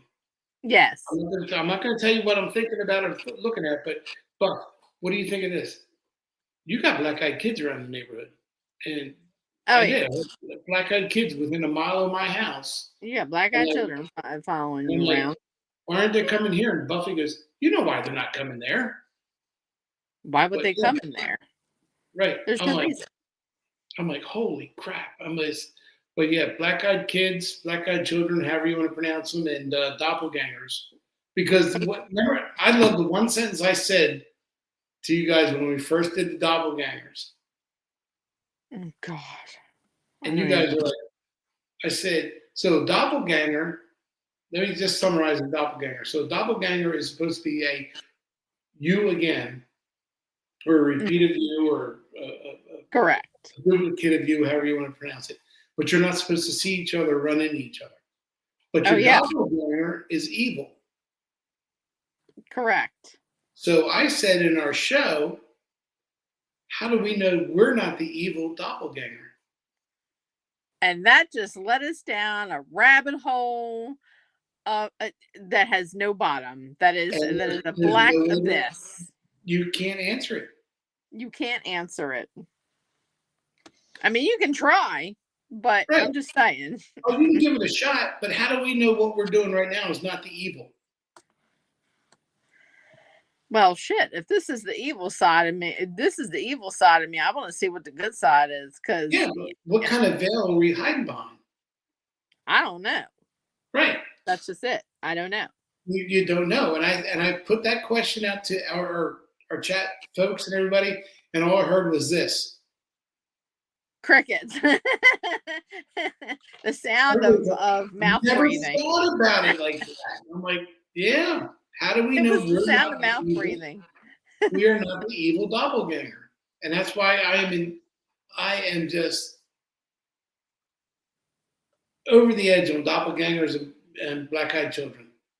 This man, I can tell you, if it comes to black-eyed children and doppelgangers, you would start him talking and have him carry on a conversation, and it's kind of like the Lamb Chop song. Anybody remember Lamb Chop with Sherry? Uh, the little lamb choppy, Yep. the song that never ends. Yeah, Yep. it's the song that never ends. It's a gift that just keeps on giving. That's the way it's supposed to be. The doppelgangers and the black-eyed children, mostly doppelgangers. And I think we almost went to argument at that night. We were almost in a downright argument, the two of us, over the doppelgangers. Yeah. Again, it's like Insidious. Right. I mean, how do you look at it and say, okay, here's what is, here's what's supposed to be sitting out there, here's what you're not supposed to run into, and here's what happens if you see it. You're not supposed to Yeah. see the doppelganger. When I think And then, everybody has, everybody has run into their doppelganger one time, at least right now. And the reason I say that because when you go down the street, what triggers it for me, where I think you've run into your doppelganger is, oh, so for me, the personal experience is I was probably 10 or 11 years old. I was raised in Claremont, Delaware. And Mhm. so the biggest thing we used to do in Claremont was help people take their grocery bags out of the Acme and carry them to their car. So we would line up Right. our bikes. And I had an orange bike with a bicycle seat and everything. And we'd sit there. And this one lady, she got out of her car. I'll never forget this till the day I die. She came out, she goes, oh, oh, oh. And she started referring to me as her grandson. Or her husband came around and goes, I can't remember her name or whatever it was. She goes, oh, no, that's not it. And I remember she was like clinging to me. No, this is our grandson. I think what happened was I was back to back with my doppelganger. Because she saw it from one side and I saw it from another side. But my side that I was seeing it from was, I'm like, I remember telling I remember telling what I believed to be her husband, it's okay. It's okay. You know, I can deal with this. You know, she's calling me her grandson. I know I'm not her grandson. Yeah. But I think that's where, you know, that's why I think if anybody sits there, if you all want to sit there and think, I think there's at least one time in our lives to this present moment that you've run into your doppelganger. I think if you see your doppelganger head on, I think that's when your trouble's going to start. But as long as you're not face to face, I think you're okay. I think you can be back to back, but you just can't be face to face at any given moment. And I don't know if we'll ever have that moment where you get to see your doppelganger. You know, like is that like death? You know, when my time comes, do I get to see my doppelganger then? And that's when death is confirmed. Does the doppelganger confirm death? You know, Right. but you just never know. But remember, doppelgangers are supposed to be evil too, and Yes. you can't. My biggest thing was that night that we did the show is you can't say that we are the evil or we are the good doppelganger because we don't know how the other one behaves. If it's a mirror image of each other, then when does it become evil and when does it become good? It can't. Right. It has to be distinguished lines, and that's where I say, you know, you just that's why I say I think we run into our doppelganger. And I think that if we're supposed to see him, it'll come, but it's not going to come until the moment it's supposed to, for whatever reason. And that's the only thing I haven't figured out yet with all my research on doppelgangers. I can't figure out what is the circumstances that say it's time to see the other side of the mirror. Right. You know? So it's just, but doppelgangers and black-eyed kids are just, to me, are my two pet peeves on, not pet peeves, but we're like, I like to research and I like to know more about. And the problem is you'll know more information about black-eyed kids than you will your doppelganger. Yeah. I think, didn't we decide that wasn't it said that either was it George Washington, or not George Washington, Abraham Lincoln, or one of the presidents? Was it James Adams who saw his own doppelganger in the White House and then dropped dead like days later? You might be right on that, Buff. Can't remember whether it was Abraham Lincoln uh, or James Adams. Either one of them was the one that saw their doppelganger and then days later wound up dying. Give me 1 second here. So I asked the magic question, people. Abraham Lincoln. There we go. So let me give it to you here. Let me give it to you here in our notes from the Goblet of Knowledge. Abraham Lincoln was supposedly a wide open-minded statesman who recognized the existence of the paranormal world. He reported seeing his doppelganger in a mirror on more than one occasion. In 1860, shortly after Lincoln was elected, he claimed to have seen a double reflection of himself in the mirror. He asserted that the second reflection looked remarkably weaker and paler. His wife believed it was a bad omen and suggested he would finish his first term and not make it to the end of his second. Yeah. So there you have it. So Lincoln saw his doppelganger, and pursuant to what we know or understand or believe about doppelgangers, he saw himself in a state of decline. There you go. And he wound up dying after a while. Actually got shot and died. This has been a great show, bro. This really has. It was. Yeah. And another thing here, I want to add to that was, I forgot about it. Doppelgangers cast no shadows. Oh, so they're like vampires. Vampires. Like vampires. Shadows. If the lookalike is a perfect double, how are we supposed to know when you are dealing with a doppelganger? According to folklore, there is a single difference. Doppelgangers cast no shadows and have no reflections in mirror or water. So just like vampire. Yes. I wondered if you threw salt on the ground or rice on the ground. Would the doppelganger stop? I must count to 13. 1, 2, 3. All right, Count Chocula. Oh shit! This is how we are on a regular basis. Ugh. This is how this works. Poor Lucy, when the two of us are together and she's around, my God, that she must have a terrible headache by the end of the night. I mean, it is what it is. My cat was attacking my sweater and I didn't know what the hell was going on. Oh shit! All I noticed, I saw out of the corner of my eye, my sweater was going one way and I was going the other. My goodness. Does anybody have any questions? This is a great show, bro. We didn't even touch the tip of the iceberg yet tonight.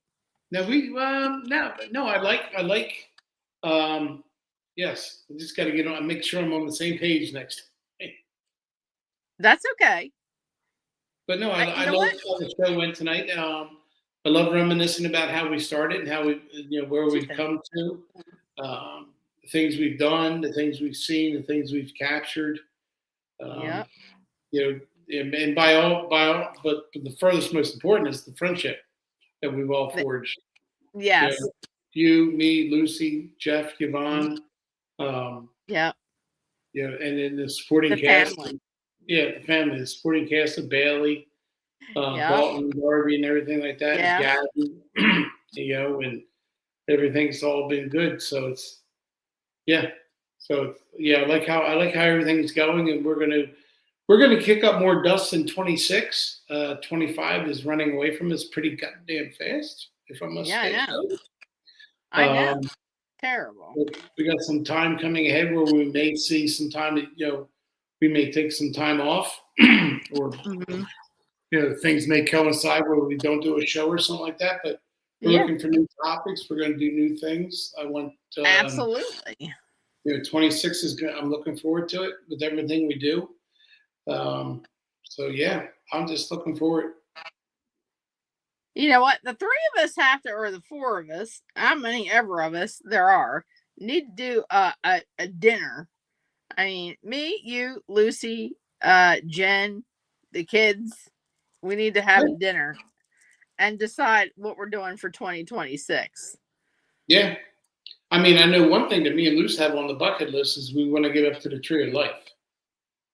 Ah, that's another. Yeah. And I guess mean, who's going that's to be there on Saturday? nice. Yours truly Yeah, will be there Saturday. that's something that Uh, we want to, we're putting on our there list to get up there. you go. You have an ever growing bucket list there. You and Lucy both.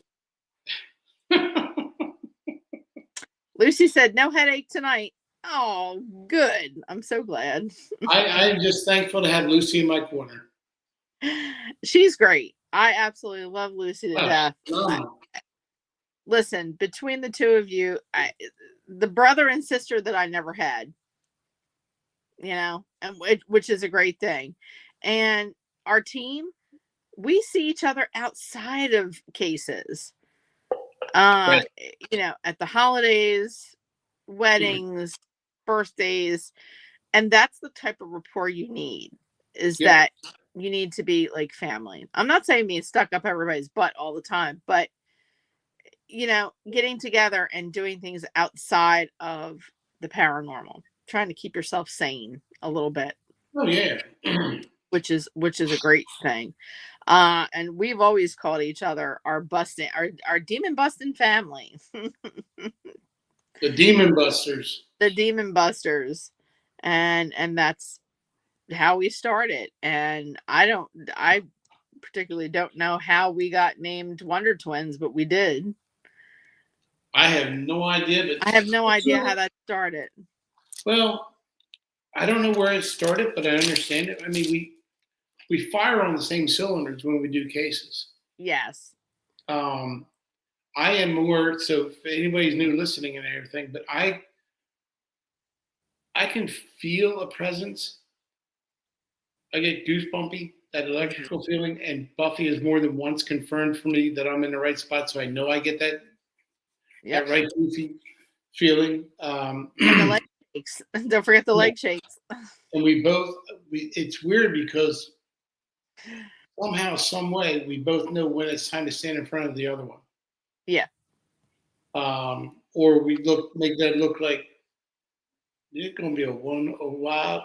I like a little bit of rock and roll, and I'm a little bit country. That's where it comes from. Yep. I just So love when I'm in the back seat and I make a comment and he just looks at me. He's driving and he just looks at me through the rearview mirror and he just gives me the eye roll and I'm like, "Yep, yeah, it's gonna happen. because this is gonna be a wild one." Yeah. So, but you have to sit there and me and Luce are in the same belief that you meet people from your past or you know people from your past, and I think and Buffy's shown it. There's a a past that we have as a brother and sister all the way back in time Yep, that we met. all the way. So it's just it's just a click. It works. Not it works is not the right word, but I mean it clicks. We take care of each other. We Yep. can read each other. We know each other. I know when she stood in front of Bailey when it was important on a case. Oh I God, stood yeah. her when I knew it's like, hey, it's time to buckle up. And she's taking care of me. So it's she took care of Luce when we were in Monterey. So it's just there's just if anything I can leave anybody with tonight, it's just trust your gut. It's a reason it sits there. Yeah. You trust your gut. If the person next to you is bad, they're bad. If they're next to you and they're good, they're good. Mm-hmm. So but anywho, I digress. I digress. Hey, bro, you want to hand out your email address for anybody who wants to either be on the show or has an idea for a show? So there is something that I'm looking at. I haven't shared with Buffy yet, but I want to talk to her about it. Ooh, But I goody. would like to have anybody hit me up. SpiritSearcher649 at gmail.com. SpiritSearcher649 at gmail.com. Tonight was a reminiscent night and a folklore night. I enjoyed both. If there's something there that you saw that you want us to expand upon, and you feel more comfortable telling Buffy, she's going to give you her email here in a second. Give it to her. If you want to give it to me, give it to me. If you want to come on the show, it doesn't matter. Tim Hopper, Tim, thank you, buddy, for another great night. Absolutely.